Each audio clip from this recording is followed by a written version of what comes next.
Bonjour à tous. Donc, on va faire un petit tour d'horizon des marchés. Donc, on est mardi 3 septembre sur l'indice CAC 40 en hebdomadaire sous vos yeux. Donc, on est toujours dans un canal haussier. Moi, je trouve que là, actuellement, le marché est relativement mou. Le timing est plutôt baissier. Donc on a eu une belle réaction là sur la moyenne mobile 150 exponentielle, donc c'est plutôt positif, hein. Si on regarde, là je suis juste en hebdo, mais si on regarde en mensuel, on est toujours haussier, il n'y a aucun problème. Là en hebdomadaire, moi ce que je vais observer, ça va être ici la réaction du marché au contact de cette moyenne mobile 20 périodes avec un timing baissier. La cassure de la moyenne mobile 150 et de ce bas de canal serait relativement inquiétante pour la poursuite de cette hausse. Donc on va descendre sur le jour et on voit, donc j'avais tracé un canal baissier bon, qui est plus d'actualité, que je pourrais enlever, mais bon, pour l'instant je le laisse encore. On a eu donc ce mouvement relativement rapide, hein, de correctif. Là on est au contact de la moyenne mobile 150, donc ça c'est des configurations que j'aime bien. On voit que sur cette moyenne mobile là, sur l'UT jour, on est toujours baissier. Donc si le mouvement sur l'hebdomadaire tend à venir casser la moyenne mobile 150 exponentielle, on serait vraiment reparti sur peut-être un marché baissier de moyen terme. Ce n'est pas encore le cas, mais en tout cas moi c'est ce que je surveille et je n'ai pas hésité à alléger quelques positions que j'avais sur certaines actions. Voilà, donc maintenant on va passer sur certaines actions justement. Avec la première, LVMH en unité mensuelle. Donc ça, c'est un graphique que j'avais présenté, ça doit faire un petit peu plus d'un mois maintenant, je ne sais plus, un mois, avec l'hypothèse d'une tasse avec anse, donc qui n'a pas été validée puisqu'on voit que la bougie du mois d'août n'a pas cassé le niveau de la ligne d'eau. Donc ce que je vous présente ici comme scénario n'est toujours pas validé. Nous sommes sur cette unité de temps dans une zone favorable à l'achat. Ça veut dire que potentiellement le marché pourrait très bien rebondir et repartir à la hausse. Ça, c'est sur l'unité mensuelle. Maintenant, quand je redescends sur les unités de temps, c'est pour ça que j'avais un biais baissier sur cette action depuis un petit moment. Vous allez voir sur les unités inférieures. Donc là, on a LVMH en hebdomadaire maintenant. Hop, je vais enlever ça. Ça, je l'avais tracé en hypothèse. Alors, on est sous la 150 moyenne mobile exponentielle. Vous voyez qu'on vient de faire un pullback dessus. On est dans un timing que je vais vous présenter. Timing plutôt favorable à la vente. Donc ça, pour moi, c'est vraiment voilà, si on est investisseur long terme, qu'on n'est plus forcément, enfin moyen terme, qu'on n'est plus forcément optimiste sur la valeur, bah, c'était un point pour sortir. Donc sur l'hebdo, là, on est très clairement baissier. Je peux tracer même un canal baissier parallèle à la moyenne mobile 20 périodes. Voilà, à peu près comme ça. Donc voilà l'hypothèse d'une configuration baissière. Donc ça, c'est quelque chose qu'il faut surveiller. On va regarder sur l'UT inférieur, sur l'unité de temps jour. Donc là, c'est pareil, on est toujours baissier. Donc ça, c'est un canal pareil que j'ai tracé il y a un petit moment, que je pourrais un petit peu rectifier, mais sur cette unité de temps, eh bien, on est toujours sous la moyenne mobile 150. Ce qu'il faut bien comprendre en analyse technique et graphique, c'est que il y a une contagion des petites unités vers les plus grandes unités de temps. Donc on commence toujours, bien sûr, à observer une tendance baissière sur l'unité jour, l'unité de temps jour, avant de voir ça sur l'hebdo et avant de voir ça sur le mensuel. C'est pour ça que je vous présente souvent les trois unités de temps. Donc là, en hebdomadaire, en journalier, pardon, en journalier, donc l'action tente de faire un correctif en direction de la 150 Expo. Mais si je regarde le timing hebdomadaire qu'on vient de voir juste avant, je ne suis pas convaincu, moi, qu'on vienne faire un pullback sur cette zone-là. Si le mouvement part vraiment sur du plus long terme, sur du baissier, on ne va même pas arriver au contact de la 150. Donc ça va être intéressant de voir là dans les prochains jours la réaction de LVMH, ce que va faire LVMH en fait sur les prochains jours. On passe à l'action suivante. C'est Stellantis. Donc là, on est en mensuel. Moi, c'est une action, ça fait un moment que je dis que c'est baissier. Donc on a baissier et puis là, on a vraiment eu un excès sur cette action-là. Voilà, ça c'est typique des fins de tendance. Donc là, on est sur une zone qui potentiellement peut servir de support à plus long terme. Maintenant, je ne suis pas convaincu que cette action-là puisse repartir relativement rapidement à la hausse.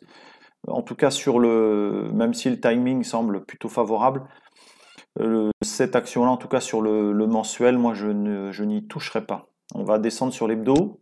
C'est pareil sur l'hebdo, très clairement, on a eu un mouvement quand même relativement violent. Là, l'action a essayé de refaire un pullback sur la 150. Pour l'instant, elle n'y est pas parvenue. La 150 est plate. Donc, c'est pas un signe de force. Hein. C'est vraiment voilà, un signe plutôt négatif pour Stellantis. La baisse n'est peut-être pas terminée. On va descendre sur le jour.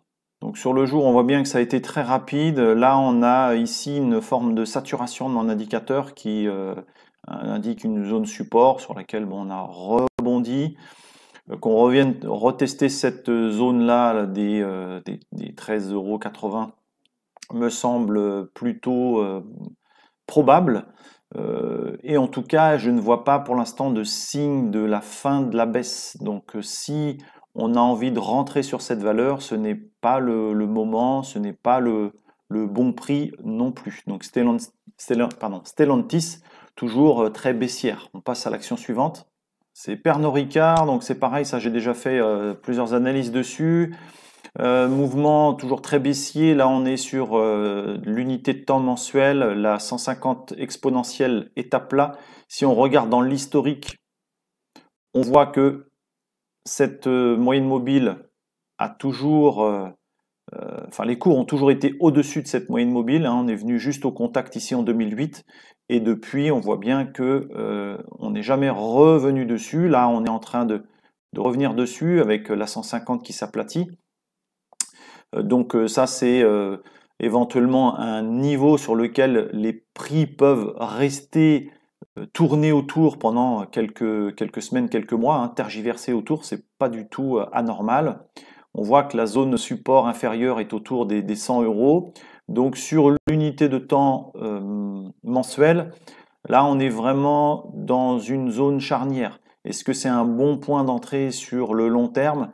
Sur cette unité de temps-là, oui. Maintenant, lorsqu'on va descendre sur les unités de temps inférieures, on va, on va voir que c'est pas forcément le bon moment pour investir sur cette valeur. En hebdo, on est dans un canal baissier. On voit la réaction, là, la mèche haute, qui n'est vraiment pas un bon signal. Hein. Ça veut dire qu'il y a vraiment beaucoup de vendeurs sur ces niveaux-là. La bougie là est très vilaine. Donc on est venu réintégrer le canal. Pour l'instant, voilà, sur cette unité de temps-là, on est toujours très baissier sur Pernod Ricard. Il faut vraiment descendre sur le jour pour éventuellement voir une zone support ou une divergence. On va regarder. Là, vous voyez la mèche haute en unité jour qui est venue faire en fait une touchette hein, sur la moyenne mobile 150 exponentielle. Vous voyez pourquoi j'utilise cette moyenne mobile qui est souvent très très pertinente, qui permet vraiment de suivre les mouvements et d'être relativement précis. On voit ici qu'à partir du moment, je vais revenir en arrière, j'avais fait une vidéo d'ailleurs où j'expliquais tous ces mouvements. On voit bien qu'ici on avait une zone de range dans laquelle on est venu travailler la moyenne mobile 150 exponentielle et ensuite on est sorti de ce range avec un gap baissier pour revenir dans la zone de la moyenne mobile 150, repartir à la baisse, revenir faire un pullback là très très propre. Ensuite on est reparti à la baisse. Là on a une divergence haussière qui nous indique donc un support sur ce niveau-là. On est revenu faire encore une touchette sur la 150, mais la 150 qui est très baissière. Hein, donc à partir du moment où vous avez une moyenne mobile baissière, eh ben, c'est que le mouvement est baissier tout simplement. Hein, parce que la moyenne mobile, c'est juste représentatif des cours, hein, c'est les prix qui sont les plus importants. Donc là, on n'a pas forcément de niveau d'achat, hormis peut-être cette zone support qui correspond aussi à la moyenne mobile 150 sur le mensuel. Donc si on est investisseur long terme, on peut pourquoi pas essayer de rentrer sur cette position. En tout cas, moi je ne touche pas à cette valeur. Je préfère prendre trop tard que trop tôt. Parce que quand ça baisse, on ne sait jamais jusqu'où ça peut baisser. On passe à l'action suivante.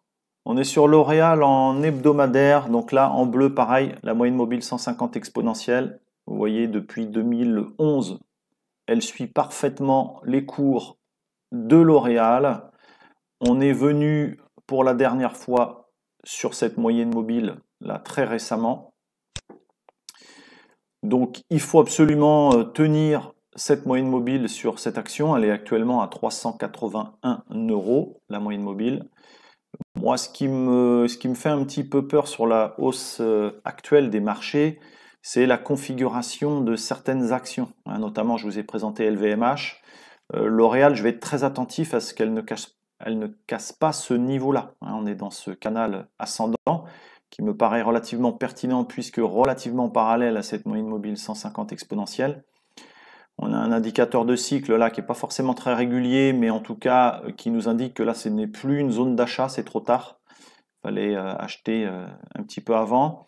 Donc il faudrait vraiment que cette phase haussière soit relativement importante pour ne pas compromettre cette hausse moyen-long terme.